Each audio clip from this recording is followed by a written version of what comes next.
یاد رکھیے گا کہ انسان اللہ تبارک و تعالیٰ نے اسے کان دیے ہیں تو وہ کچھ سنے گا بھی، اللہ نے اسے آنکھیں دی ہیں تو وہ کچھ دیکھے گا بھی، رب تعالیٰ نے اسے زبان دی ہے تو وہ کچھ بولے گا بھی، اللہ نے اسے ذہن دیا ہے تو کچھ نہ کچھ وہ سوچے گا بھی۔ یہ جتنے اعضاء اس کے ان میں حرارت ہے، ان میں تازگی ہے، تو یہ سارے اعضاء کچھ نہ کچھ کرتے بھی رہتے ہیں۔ اگر وجود کے اعضاء اپنا کام صحیح طریقے سے کریں گے تو اجر پائیں گے، ورنہ قرآن مجید نے کہا ہے کہ آنکھوں سے بھی سوال ہوگا، کانوں سے بھی سوال ہوگا، زبان اور دل سے بھی پوچھا جائے گا۔ یہ ساری چیزیں صبح قیامت ان سے سوال جواب کیا جائے گا۔ یہ اعضاء جتنے ہیں یہ کچھ نہ کچھ کریں گے۔ میرے رب کریم نے نبی پاک صلی اللہ تعالیٰ علیہ وآلہ وسلم کی محبت ہم پہ ضروری قرار دے کے پتہ ہے ہمارے اعضاء کی ڈیوٹی کیا لگائی ہے؟ اس نے کہا تم اس طرح کیا کرو، جب دیکھا کرو نا تو محبوب کے جلوے دیکھنے کی کوشش کرو، اور جب تمہارا سننے کو دل کرے تو مدینے والے کی بات سنا کرو، اور جب تمہارا بولنے کو دل کرے تو پھر میرے محبوب کی نعت پر بات کرو۔ یہ اپنے اعضاء کو اس کام لگاؤ، یہ تمہاری محبت مصطفیٰ کریم علیہ السلام میں یہ چیزیں تمہارے لیے دلیل بن جائیں گی، یہ ایک نمونہ بن جائیں گی کہ حضور سے پیار ہے۔ نبی پاک علیہ السلام کا ذکر میری اور آپ کی نعت کا، تعریف کا محتاج نہیں۔ کیوں کہ رب فرماتا ہے وَرَفَعْنَا لَكَ ذِكْرَكَ، اے محبوب ہم نے آپ کے لیے آپ کے ذکر کو بلند کر دیا ہے، ہم نے آپ کے لیے آپ کے تذکرے کو بلند کر دیا۔ تو جن کے ذکر کو اللہ نے بلندی دے دی ہے اس پر کوئی شاعر نعت نہ بھی لکھے، کوئی اچھا نعت خواہ نعت نہ بھی پڑھے، معاذ اللہ کوئی مجمع نعت سننے نہ بھی آئے، تو حضور کا ذکر تو اللہ نے بلند کر دیا ہے۔ لیکن یاد رکھو کہ جب شعر حضور کی تعریف میں لکھا جاتا ہے تو شعر لکھنے والا اپنا کلام سنوار لیتا ہے، اور جب محفل نعت میں لوگ آ کے بیٹھتے ہیں حضور کے نام پہ بیٹھتے ہیں، وہ کسی سیاسی جلسے کے لیے جمع نہیں ہوتے، وہ اپنے کسی دنیاوی مقصد کے لیے احتجاج کرنے جمع نہیں ہوتے، وہ حضور کی میلاد کے نام پر اکٹھے ہوتے ہیں۔ خلاق عالم کے فرشتے تو گواہی دیتے ہوں گے نا، یا اللہ دیکھ کے آئے ہیں ہم، وہ تیرے محبوب کے لیے جمع ہوئے تھے۔ نعت خوانوں کیا کمال ہو جائے اگر ہم نعت خوانی کے ساتھ مخلص ہو جائیں، تمہیں پتہ چل جائے گا جب صبح قیامت تمہاری اس نعت خوانی کا وزن ہوگا، تمہیں مزہ آ جائے گا۔ سب سے آگے آگے حسان بن ثابت ہوں گے، اور پھر یہ نعت خوانوں کی پوری لائن حضور کی بارگاہ میں جائے گی۔ تم اپنے آپ کو کیوں کمزور کرتے ہو چند ہزار پہ بیچ کے؟ میری ملت کے نعت خوانوں ملا شریف آ گیا، نعت کے حسن کو سمجھو تو صحیح یارو۔ سب سے آگے نعت خوانوں کی لائن میں حضرت حسان بن ثابت ہوں گے، اور قیامت تک جو حضور کی نعت پڑھنے والا ہوگا وہ سارے اس لائن میں ہوں گے۔ تمہیں پتہ ہے اس لائن میں کون کون ہوگا؟ ملا عبد الرحمن جامی بھی ہوں گے، سعدی شیرازی بھی ہوں گے۔ اس لائن کے اندر چلتے چلتے تمہیں ڈاکٹر علامہ اقبال بھی ملیں گے، تمہیں یہاں امام احمد رضا فاضل بریلوی بھی ملیں گے، تمہیں کہیں اسی طرز میں کلام کرتے نعت پڑھتے اعظم چشتی مرحوم بھی ملیں گے، محمد علی ظہوری بھی ملیں گے، تمہیں اس میں نعت پڑھتے پڑھتے کئی لوگ ملیں گے۔ کتنے نصیبوں والے ہو، اس لائن میں جاؤ گے جس لائن میں رسول اللہ کے غلام لگے ہوں گے۔ اعلیٰ حضرت کہتے ہیں یہ تیری زبان حضور کے لیے، حضور کے لیے، یہ اللہ نے بنائی ہے اپنے ذکر کے لیے، محبوب کریم کی نعت کے لیے۔ تو کیا کریں؟ اور یار سارا دن اس نے باتیں تو کرنی ہیں، اللہ جانتا ہے یہ باتیں کرنے کا دور ہے، چپ نہیں بیٹھتے۔ بعض لوگوں کو کہنا پڑتا ہے کہ چل یار کوئی 10 منٹ چپ بھی کر جا، کوئی ہمیں بھی موقع دے تھوڑا سا بولنے کا، اور کوئی تو تھوڑی سی سن بھی لے کسی کی، کہنا پڑتا ہے۔ اتنی جو باتیں کرتے ہو، اتنی جو خوش آمدیں کرتے ہو، تو اعلیٰ حضرت مشورہ دیتے ہیں، فرماتے ہیں ذکر ان کا چھیڑیے ہر بات پر، ذکر ان کا چھیڑیے ہر بات پر، بات شادی کو ہو تو حضور کا ذکر چھیڑ دو کہ نبی پاک کا شادی کا طریقہ کیا ہے، حضور نے یہاں کیا ہمارے لیے طریقہ مبارکہ چھوڑا ہے، ذکر ان کا چھیڑیے ہر بات پر۔ تو اگر ذکر بچے کے عقیقے کا ہو تو دیکھ لو حضور نے ہمارے لیے کیا سنت چھوڑی ہے، اگر یہاں موقع تجارت کا ہو تو دیکھ لو نبی پاک نے تجارت کے معاملے میں کیا احکامات دیے ہیں، اگر موقع ہو زندگی میں آزمائش کا تو پھر بھی دیکھ لو حضور کا کیا یہاں ہمارے لیے طرز حیات ہے، اور اگر موقع ہو اللہ کی دی ہوئی نعمت کا تو پھر بھی دیکھو کہ حضور کے نقوش راہ کیا ہیں۔ بس اپنے آپ کو ہر وقت حضور کے خیال میں گم کر لو۔ فاضل بریلوی کا مشورہ ہے، وہ کہتے ہیں ٹھوکریں کھاتے پھرو گے ان کے در پہ آ پڑو، ورنہ تو ٹھوکریں ہیں زمانے کی، لوگوں کی تعریف کتنی کو کرو گے، کتنی کو تھکا دیں گے تمہاری زبانیں، حضور کی تعریف کرو، ٹھوکریں کھاتے پھرو گے ان کے در پہ آ پڑو۔ قافلہ تو اے رضا اول گیا آخر گیا، حضور کے دروازے پہ آؤ، نبی پاک کی تعریف کرو اور پھر حضور کی تعریف سنیں۔ میں بڑے درد کے ساتھ ایک بات عرض کروں، میں بڑے درد کے ساتھ دکھی دل کے ساتھ ایک بات عرض کروں، میلاد کی محفلوں میں غریب لوگ رہ گئے۔ وہ امیرو، تم سیاسی جلسوں میں بڑے شوق سے جاتے ہو، تمہاری پجارو بھی جاتی ہے، اس پر کسی سیاستدان کا فوٹو بھی لگاتے ہو، جھنڈا بھی لگاتے ہو، بڑے خرچے کرتے ہو، جیبوں سے پیسے لگاتے ہو۔ کیا عجیب تمہاری منطق ہے، جس محبوب کے صدقے رب نے تمہیں سارا کچھ دیا ہے، اس محبوب کریم علیہ السلام کی محفل آئے تو وہ غریبوں کے حصے میں آتی ہے، وہ کمزوروں کے حصے میں آتی ہے، اور تم جا کر کے چرچے کرتے ہو ان کے۔ یاد رکھنا، سمجھ لینا، دنیا کا سب سے خوش قسمت شخص وہ ہوتا ہے جسے اللہ اپنے محبوب کی غلامی کے لیے پسند فرما لیتا ہے۔ یار اس طرف تم توجہ ہی نہیں کرتے۔ حضور کا ذکر سنو، ذوق سے نعت سنی جائے۔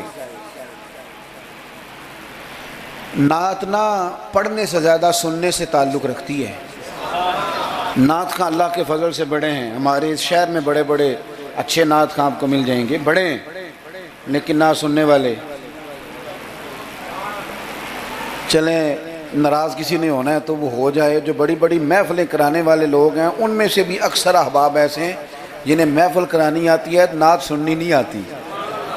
محفل کرانا اور ہے، نعت سننا یہ سننا ایک کمال ہے۔ اب میں جو اگلی بات کروں گا وہ شاید آپ کے لیے اور زیادہ خوشی کا باعث بنے۔ نعت پڑھتے صحابہ تھے، سنتے مدینے والے محبوب۔ آپ سننے کا درجہ تو دیکھیں نا، کتنا معاملہ منفرد ہے۔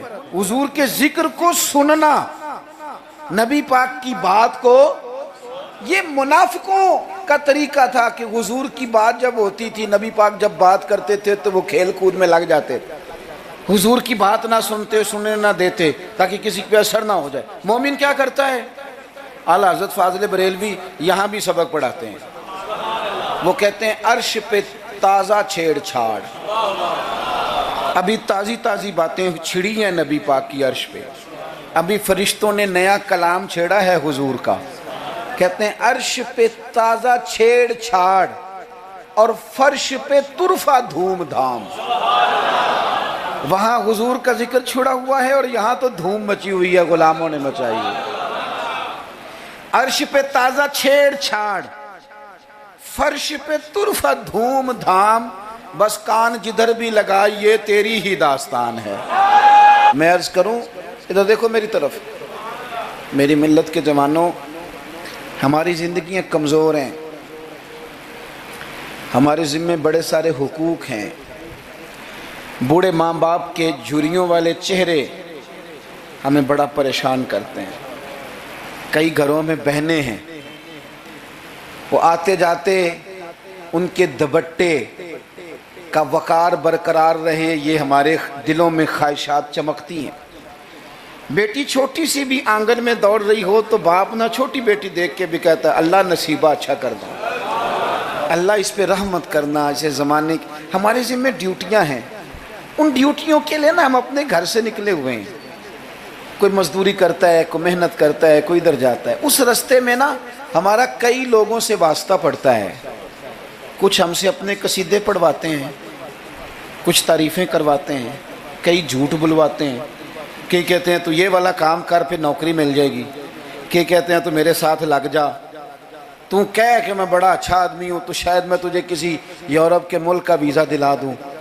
یہ جھوٹے ہیں سارے، یہ جھوٹی تعریف کرائیں گے، تیری زبان کو دھوکے کا عادی کر دیں گے، تیرے مزاج کے اندر ایسی چیزیں بھر دیں گے جو تیرے لیے نقصان کا باعث ہوں گے. یہ تجھے پتلی کا تماشا بنا دیں گے، ریموٹ کنٹرول بنا دیں گے. یہ دنیا تھکا مارتی ہے، یہ اتنا دیتے نہیں جتنا پریشان کرتے ہیں. یاد رکھو یہ ساری چیزیں دھوکہ ہیں. دنیا میں ایک دروازہ ایسا ہے جس کی تعریف کرو نا تو دنیا بھی آخری حد تک ملتی ہے، اور آخرت میں تو خدا پھر فضل ہی بڑا فرمائے گا. اور وہ دروازہ ہے مدینے والے محبوب کا، وہ نبی کریم کا دروازہ ہے.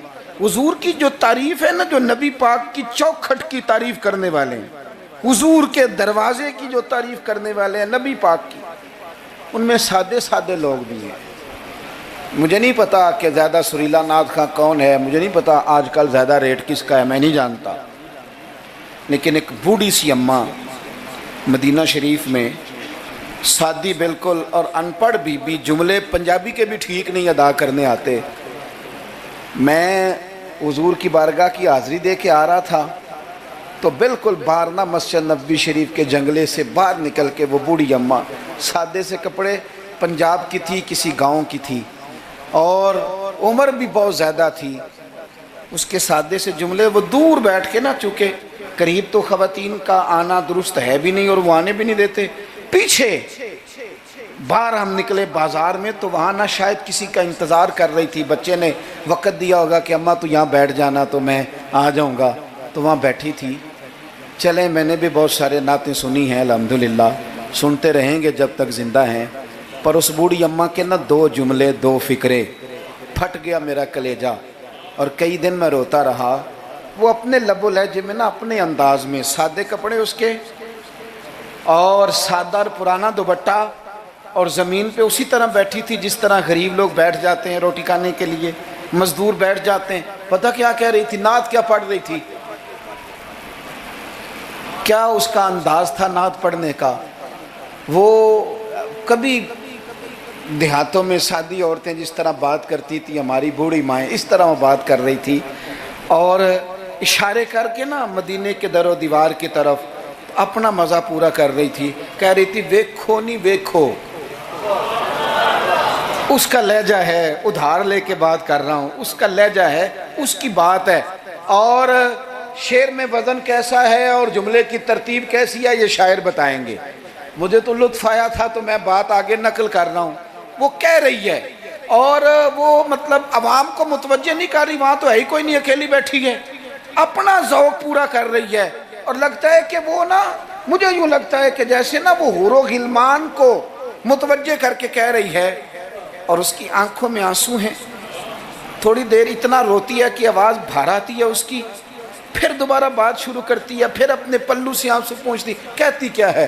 کہتی ہے ویکھو نی ویکھو کڈے کرم کمائے سوں، میرے جے گندے مندے بھی در تے بلائے سوں.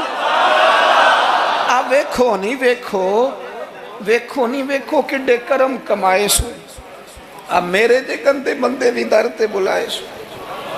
تھوڑا چاچ جانا چاہیے حضور سے پیار کرنے کا، تھوڑا نا چاچ جانا چاہیے، تھوڑا طریقہ ہونا چاہیے. اس کے لیے مہنگی محفل کی ضرورت نہیں، اس کے لیے ذرا ذوق کی ضرورت ہے. اس کے لیے میرے پاس نا، میں چھوٹا آدمی ہوں لیکن کم از کم 100 مجھے روز پیغام ملتے ہوں گے کہ پیر صاحب ٹائم چاہیے، پیر صاحب ٹائم. اب تو میں کئی دفعہ اتنا مجبور ہو جاتا ہوں کہ سوچتا ہوں یار میں چھوٹا آدمی ہوں، یہ مثلاً کیا کس حد تک انسان جو ہے وہ چلے گا. فجر کے بعد میں نے بیان کیا، زور سے پہلے میں نے بیان کیا، زور کے بعد میں نے بیان کیا، ابھی بھی میں بیان کر رہا ہوں. پر میں اپنی حیاتی تو قربان جاواں، میری تے محمد محمد پکیندے گزر گئی. ہے بڑا مزیدار کام. بڑے لوگ ٹائم لینے آتے ہیں، بڑی بڑی سفارشیں، کہتے ہیں انٹرنیشنل ہماری محفل ہے، انٹرنیشنل محفل ہے، فلانا بھی آیا، فلانا بھی آیا، فلانا بھی آیا، اتنے عمرے کے ٹکٹ، اپنا اپنا ذوق ہے، یہ بھی اچھے لوگ ہیں، کمال بات ہے۔ ایک دور سے جنوبی پنجاب سے بوڑھے بابا جی آئے، ان کو نہیں زیادہ، یہ بڑے سلیقے سے لوگ آتے ہیں، سفارشی رکے بھی لے آتے ہیں، اور بھی بڑی چیزوں کا پتہ ہوتا ہے، کس اینگل سے جائیں گے تو کام بنے گا، سارا سلیقہ آتا ہے۔ لیکن وہ کسی نے کہا تھا کہ لگا جدوں میدان ازل دا تے لوکی چوراں وانگ سدھائے، کسی نے لوٹ لی علم دی دولت، کوئی میر فقیر بنائے، آزم ویخ مقدر ساڈا اسی عشق خرید لے آئے، تے کسے دے سر تے تاج امامت اس علم پڑھاون سکھیا ہے، تے کسے نے پہنے فقر دا چوغا انہیں زہد کماون سکھیا ہے، آزم ویخ مقدر ساڈا اساں یار مناون سکھیا ہے۔ اپنے اپنے نصیب کی بات ہے۔ وہ بڑے لوگ آتے ہیں، میں آپ کو جو بات جہاں آپ کو کھڑا کرنا چاہتا ہوں وہاں آئیے گا۔ ایک سادے سے بزرگ سے، سیدھے سادے تھے، کندھے پہ رومال رکھا، جمعے والے دن میں گزر رہا تھا تو میرے کان میں ہلکی ہلکی بات، پریشرائز کر کے نہیں، کہنے لگے پیر صاحب جدوں بھی ٹائم ہوئے نا، مہینے نو، چون نو، چھیاں نو، سال نو، دو نو، یہ انداز ہے، جدوں بھی ٹائم ہوئے نا تو ایک چھوٹی جی محفل کرنی، میں ماڑا بندہ جے، تھوڑی جی میری تنخواہ ہے، میں کمیٹی پائی یار مہینے پیسے رکھنا، جدوں تھوڑے کٹھے ہو جان تے سونے دا میلاد کردہ۔ بڑی بڑی میں نے تقریریں سنی ہیں، بڑے بڑے واعظ سنے ہیں، حضور کی محبت پہ کلام سنے ہیں، مزہ آ جاتا ہے، لیکن یہ بھی کلام تھا حضور کی محبت کا۔ میں نے پلٹ کے نہ سر سے لے کر پیر تک وہ بابا دیکھا، اس کے نقش و نگار دیکھے، اس کے لبوں کی سادگی دیکھی، اس کا لہجہ دیکھ کے میں نے کہا چاچا جی تسی ٹائم چھڑو، دسو جلسہ کدن کرنا ہے؟ کیوں؟ اس لیے کہ یہاں محبت ضروری ہے، پیار ضروری ہے، یہاں وفا دیکھی جاتی ہے، یہاں دل کا جذبہ دیکھا جاتا ہے۔ بارگاہ رسالت مآب میں نہ لفظوں کے تراشے، نہ تیری آواز کا ترنم، نہ تیرا جھومنا، نہ تیرا تڑپ آنا، نہ تیرا محفل میں سچا جھوٹا وجد کرنا، ان میں سے کوئی چیز قابل قبول نہیں۔ وہاں تو دیکھا جاتا ہے تیرے سینے میں میرے محبوب کی محبت کتنی ہے، اور وہ محبت ہونا ضروری ہے، وہ محبت ہونا ضروری ہے، قریب ہونا بھی ضروری نہیں، وہ محبت ہونا ضروری ہے، سامنے ہونا بھی ضروری نہیں۔ محبت تگڑی ہو، خالص ہو، رسول اللہ صلی اللہ علیہ وسلم کو ٹوٹ کے چاہا جائے، اگر غلام حضور تک نہ بھی نہ پہنچ سکے تو نبی پاک مولا علی اور فاروق اعظم رضی اللہ تعالی عنہما کو جبہ دے کے کہتے ہیں جا کے میرے اویس کرنی کو پہنچا دینا۔ جو چیز ضروری ہے اس پر توجہ دیں، اپنے سارے وجود کو حضور کی محبت میں ڈھال لیں، نبی کریم سے پیار کریں، اور اپنی روزمرہ کے معاملات میں ہر جگہ آپ صرف طلاق کا مسئلہ ہی جا کے مولوی صاحب سے پوچھتے ہیں، آپ صرف یہی پوچھتے ہیں کہ جناب وہ فلانی چیز جو ہے وہ ہم نے ناراض نہیں ہونا، یعنی ہر مرد نے یاد کر لیا ہے کہ 4 شادیاں جائز ہیں، تو میں کہتا ہوں اس کے علاوہ بھی بڑا کچھ جائز ہے، کہ صرف یہی آپ کو ایک مسئلہ آتا ہے کہ شریعت میں 4 شادیاں جائز ہیں، اور بھی بڑا کچھ جائز ہے وہ آپ نہیں کرتے، یہی اپنی مرضی کی چیز یاد رکھنی ہے۔ کبھی جا کے مولانا سے ہر بات پوچھو، ان سے پوچھو مولانا دکان ڈالنے لگو میرے مدینے والے کا طریقہ کیا ہے، یہ بھی ذکر رسول ہے۔ آپ اپنے علامہ صاحب سے، خطیب صاحب سے پوچھیں کہ رب نے مجھے بیٹا دیا ہے، نام کس طرح رکھوں، میں اس کے سار کے بال کس طرح اترواؤں، عقیقہ کس طرح کروں، مجھے بتائیں۔ یہ بھی تو حضور کی سنت ہے، یہ بھی تو ذکر رسول ہے۔ آپ کو میرے بھائی کل والے دن اگر حضور کی نعت یاد آ رہی ہے تو بیٹے کی مہندی والے دن کیوں حضور کی یاد نہیں آتی؟ ہر مقام پر نبی پاک کا تذکرہ، اور شوق سے اور ذوق سے اور تڑپ سے اور کیفیت کے ساتھ، خالی نعرے نہیں۔ کچھ جگہیں ایسی ہوتی ہیں جہاں بندے کی باڈی لینگویج بھی بتاتی ہے، لفظ ساتھ نہ بھی دیں اس کا وجود بتاتا ہے کہ اسے پیار ہو گیا حضور سے، اس کی طبیعت بتاتی ہے۔ آپ دیکھیے ہمیں کتابوں میں ملتا ہے سیاستہ کی صحیح روایات میں کہ یہودیوں کا ایک بچہ تھا، وہ چھوٹا بچہ تھا، وہ کوئی لمبی چوڑی بات کرنے کی پوزیشن میں نہیں تھا، بس آ کے نا حضور کے سامنے کھڑا ہو جاتا.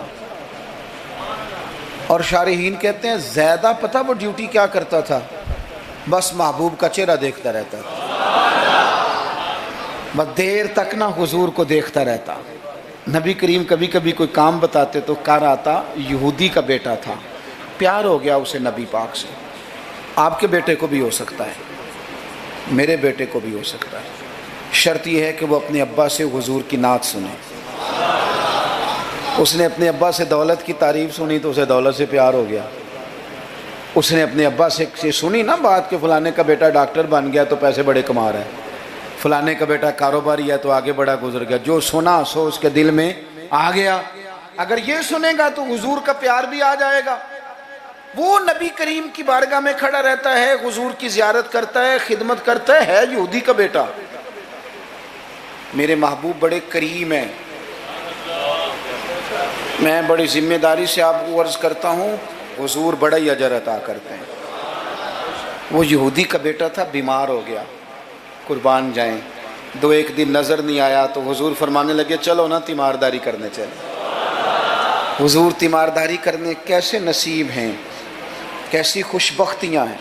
سرکار سرانے بیٹھے ہیں، نبی کریم علیہ السلام کرم فرما رہے ہیں. حضور کی وہ محبت دیکھی نا تو وہ غریب یہودی، اسے پتہ تھا سرداروں کے طریقے کیا ہیں، اسے پتہ تھا چودھریوں کے سلیقے کیا ہیں، اسے خبر تھی کہ خان ہو تو ان کے مہمان بھی کوئی خان ہی ہوتے ہیں.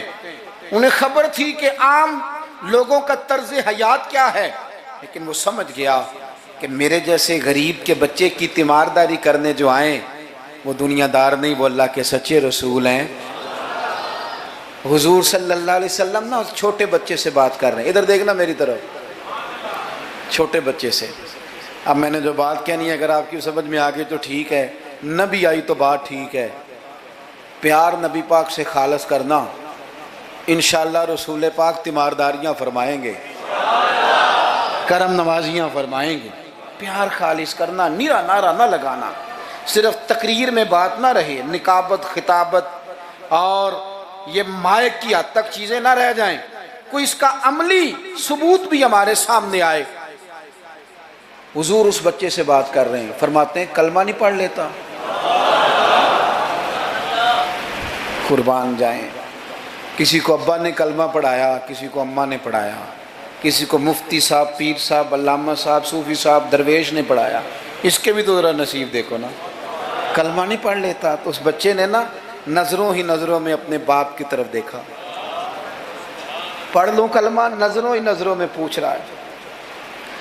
تو والد کو بھی پتا تھا نا کہ یہ کون ہے، ایسے تھوڑی کوئی آ جاتا ہے تیمارداری کرنے.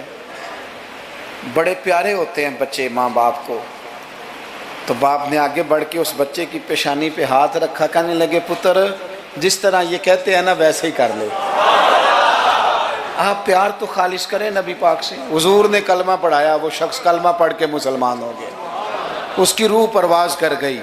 بڑا نصیبہ والا تھا جس کا جنازہ بھی مدینے والے محبوب نے پڑھا، جس پر کرم نوازیاں بھی حضور نے فرمائی.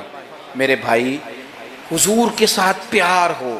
اپنے گجرانوالہ میں ایک دن سفر کر رہا تھا تو روڈ سے نیچے اترا ہوں، بالکل عین فجر کے بعد مجھے کہیں دور جانا تھا. تو سامنے نا بڑا سارا لکھا ہوا تھا، کیا آج آپ نے درود شریف پڑھا ہے؟ وہ پڑھا، میں نے پڑھا تو میں نے درود شریف پڑھنا شروع کر دیا، یعنی جاری ہو گیا. جس نے لکھا ہے اللہ اسے جزا عطا کرے، جس نے لکھا ہے اللہ اسے. یہ مسجد میں کسی جگہ نکلتے وقت، آتے وقت، جاتے وقت، دکان پہ آپ درود شریف لکھ دیتے ہیں نا، ایک دفعہ تو بندہ نظر اٹھاتا ہی ہے نا پڑھنے کے لیے. تو آپ بتائیں اگر کسی نے دیکھ کے ایک دفعہ بھی پڑھ لیا تو لکھنے والے پر اللہ کتنا فضل فرمائے گا. درود و سلام نا طبیعت کو میٹھا کر دیتا ہے، طبیعت کو ٹھنڈا کر دیتا ہے. مولانا ابو نصر رحمت اللہ علیہ وہ فرمایا کرتے تھے، کہتے تھے میں رات کو نا کبھی کبھی مدینہ شریف نکلتا تھا تو ایک درویش دودھ لے کے باہر آیا کرتا تھا. دودھ لے کے وہ باہر نکلتا تھا تو پتہ کہتا کیا تھا؟ کہتا تھا دودھ پی لو. تو لوگ پوچھتے تھے کتنے کا ہے؟ کہتے کوئی نہیں، بس تم دودھ پی لو اور مدینے والے پہ درود پڑھ دو. بھائی اتنا ہی، اتنی بات ہے، پیتے جاؤ اور درود شریف پڑھتے جاؤ. ایک تو درود و سلام پڑھنا ہے پورا ربیع الاول شریف۔ دوسری گزارش اس ماہ مبارک میں میری آپ کی خدمت میں یہ ہے کہ سیرت کا کوئی ایک سبق ہر روز، میلاد شریف کے 30 دنوں میں سیرت کا ایک پورا باب، اس کو 10 منٹ میں، 15 منٹ میں، 7 منٹ میں اگر بیان کیا جا سکے، ایک باب لوگوں کو بتاؤ نا کہ میرے نبی پاک کا حلم کس طرح کا تھا، لوگوں کو بتاؤ حضور کی حکمت کس طرح کی تھی، لوگوں کو بتاؤ رسول پاک کی سچائی، دیانت، امانت کے معاملے میں سیرت کا منہج اور معیار کیا تھا، لوگوں کو بتاؤ تو صحیح کہ مدینے والے پہنتے کس طرح کا تھا، کھانے میں طرز محبت کیا تھا، حضور کی سیرت کا ایک پہلو روز میں اکثر اپنے آپ سے کہتا ہوں ہم نے حضور کی سیرت کھول کے بیان نہیں کی، کاش ہم حضور کی سیرت کھول کے لوگوں کو سناتے، کھول کے مطالعہ کرتے، ریسرچ کرتے، بیان کرتے، تدریس کرتے، بتاتے، پڑھاتے، سناتے۔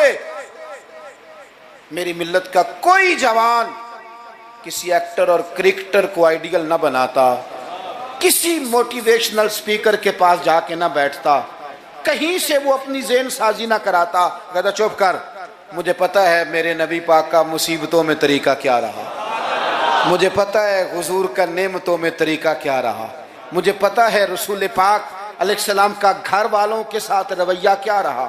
سیرت کے باب پورا ربیع الاول آپ سنیں بھی اور کوشش کریں۔ ایک کتاب ہے سیرت کی، بڑی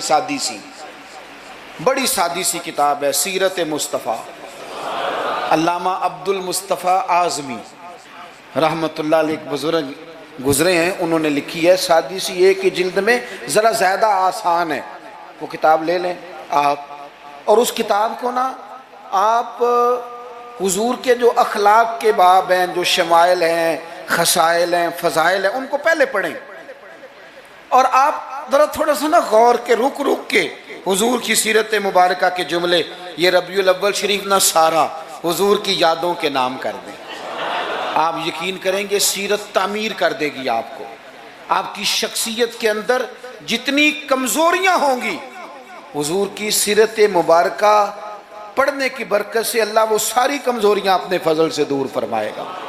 آخری بات آپ کی خدمت میں یہ عرض کرنی ہے، خدا را محافل کا ماحول بہت سنجیدہ کر لیں، بہت سنجیدہ، محفل روحانیت والی بنائیں۔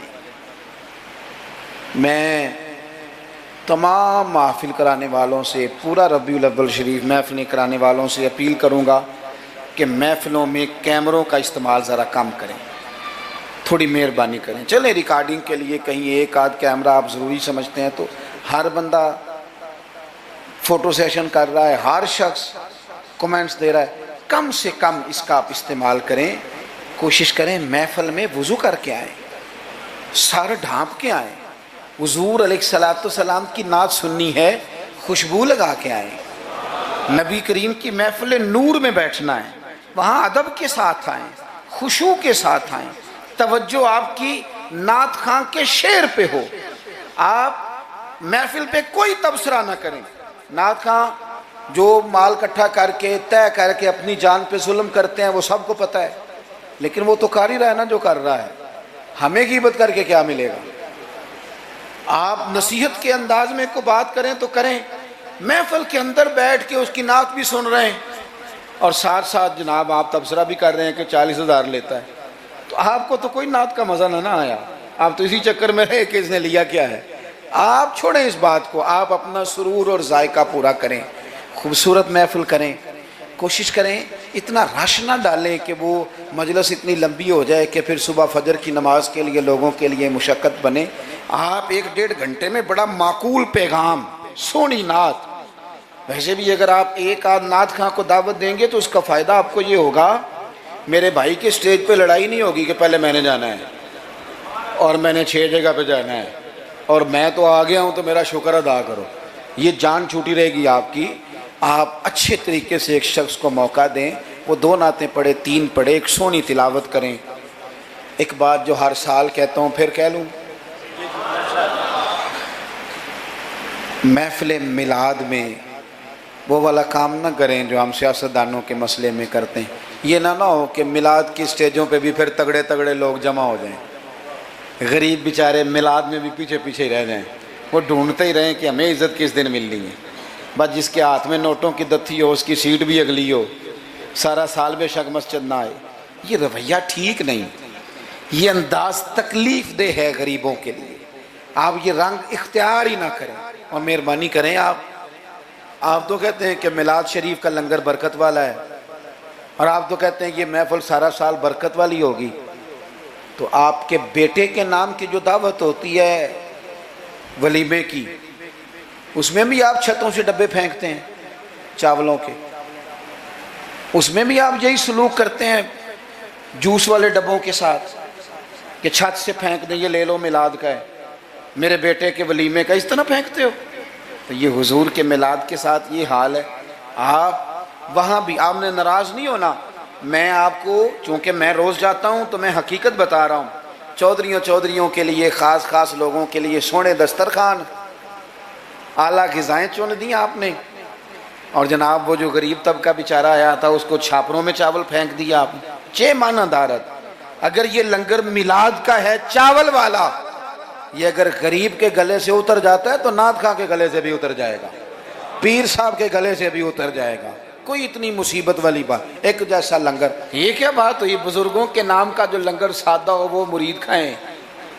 اور جناب وہ اقبال نے کہا تھا کہ مرید بیچارے کو میسر نہیں مٹی کا دیا بھی, اور گھر پیر کا بجلی کے چراغوں سے ہے روشن.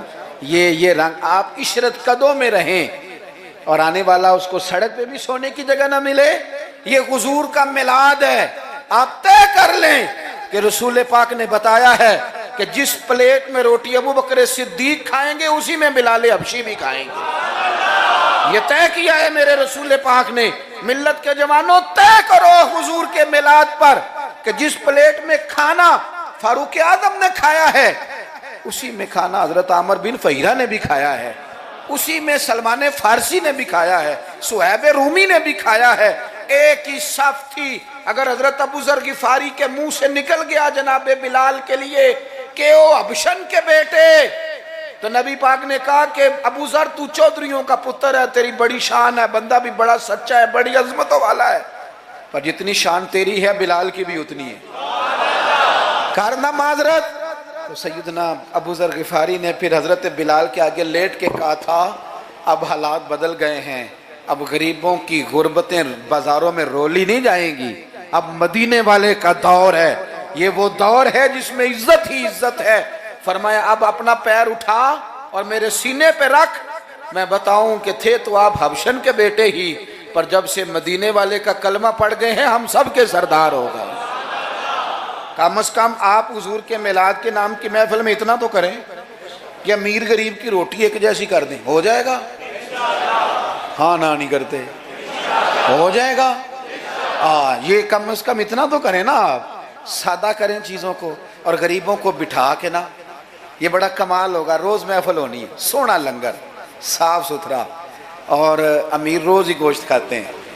آپ جب بہترین گوشت ڈال کے کھانا پکائیں تو وہ بیچارہ غریب جو مزدوری کر کے آیا, جس کے بچے ہفتے کے بعد بھی گوشت نہیں کھاتے, وہ بھی ذرا اپنے تینوں بیٹے لے کے آئے, پلیٹ میں بیٹھ کے لنگر کھائے, اور اس کے دو بیٹے پوچھے ابا جی آج بڑا مزہ ہے روٹی کا, تو وہ کہے پتر آج میلاد مصطفیٰ ہے میرے نبی پاک, آج محفل ہے حضور کے نام کی. مجھے لگتا ہے کہ وہ 3 سال کا بچہ بھی منہ کے اندر بوٹی رکھے ہوئے بھی یاد کر لے گا کہ جب حضور کا میلاد ہوتا ہے نا پھر غریب امیر کٹھے بیٹھ کے کھانے کھاتے ہیں. یہ وہ یاد کر لے گا اور اسے ہمیشہ یاد رہے گا. آپ یقین کریں آج تقریر شکریر نہیں, موضوع نہیں, آج تو میں جذبات کا اظہار کر رہا ہوں. پہلی محفل میلاد میں حاضر ہوں, جذبات کا اظہار کر رہا ہوں, اور آپ کو سبق دے رہا ہوں کہ پورا مہینہ کس طرح کر کے چلنا ہے. سونا ذکر کرنا ہے انشاءاللہ پورا مہینہ, اور سونی نعتیں پڑھنی ہیں انشاءاللہ, صبح و شام درود شریف پڑھنا ہے انشاءاللہ تعالی, اور انشاءاللہ تعالی مٹھائی کھانی بھی ہے, کھلانی بھی ہے انشاءاللہ پورا لطف. مجھے ایک صاحب کہنے لگے, دلیلیں اپنی جگہ ہوتی ہیں, مجھے کہنے لگے ویسے آپ کے میلاد کے بارے میں جذبات کیا ہیں, آپ کے جذبات کیا ہوتے ہیں ربیع الاول میں؟ میں بات ختم کرنے لگا ہوں. میں نے انہیں کہا کہ میں کسان کا بیٹا ہوں. میرے ابا جی نا کھیتوں میں کھاد بکھیرا کرتے تھے, کھاد کھلاری دی سی نا, تو وہ ایک طریقہ تھا ان کا کہ وہ نا لے کے نا پرنا رومال تو گلے کے ساتھ باندھ لیتے تھے, یوں پیچھے یہاں باندھ لیتے تھے اور آگے سے اس کو پکڑ لیتے تھے, اس میں کھاد ڈال لیتے تھے, تو پھر اس میں سے نکالتے رہتے تھے اور کھیتوں میں. میں نے اس سے کہا کہ یہ جو تو کہتے ہیں نا کہ تیرا میلاد کے بارے میں جذبہ کیا ہے, تو میں نے کہا میرا میلاد کے بارے میں جذبہ یہ ہے کہ میرا دل کرتا ہے 12 ربیع الاول کو فجر پڑھوں اور وہ رومال گلے میں باندھ لوں, اس کے اندر مٹھائی ڈال لوں اور گلی گلی نکل جاؤں اور ہر ایک کے منہ میں لڈو ڈال کے کہوں کھا آج میرے نبی کا میلاد. میرا جذبہ ہے میلاد کے لیے, یہ میرا جذبہ ہے. کیوں؟ اس لیے کہ چمک تجھ سے پاتے ہیں سب پانے والے, میرا دل بھی چمکا دے چمکانے والے, تو زندہ ہے واللہ تو زندہ ہے واللہ, میرے چشم عالم سے چھپ جانے والے. اور پھر اعلیٰ حضرت فرماتے ہیں کہ تیرا کھائیں تیرے غلاموں سے الجھیں, ہیں منکر عجب کھانے غرانے والے. عجیب تماشا ہے, حضور کا کھا کے حضور کے غلاموں سے الجھتے ہیں. اے منکر عجب کھانے غرانے والے. اور کمال کر دی, کہنے لگے رہے گا یوں ہی ان کا چرچا, رہے گا یوں ہی ان کا چرچا, رہے گا یوں ہی ان کا چرچا رہے گا, وہ پڑے خاک ہو جائیں جل جانے والے. رہے گا یوں ہی ان کا پڑے خاک ہو جائیں جل جانے والے. اور پھر فرماتے ہیں کہ ان کی مہک نے دل کے غنچے کھلا دیے, وہ جس راہ چل دیے ہیں کوچے بسا دیے ہیں. ان کی مہک نے دل کے غنچے کھلا دیے ہیں, جس راہ چل دیے ہیں کوچے بسا دیے ہیں. اور کیا خوب کہا, فرمانے لگے فاضل بریلوی رحمت اللہ تعالی علیہ کہ میرے کریم سے گر قطرہ کسی نے مانگا دریا بہا دیے. اگر میں اپنے لفظوں میں سمجھانے کے لیے کہوں تو کہوں گا اس کی طرف جس نے مانگا تھا, اس کی طرف دریا بہا دیے, دربے بہا دیے ہیں. بھائی خوب حضور کا ذکر کریں, لیکن سنت کی, شریعت کی, دین کی مکمل پیروی کریں. اللہ کے حضور دعا کرتا ہوں جو کہہ سکا ہوں اللہ قبول, جہاں ہم بھول گئے اللہ ہم سے درگزر فرمائے.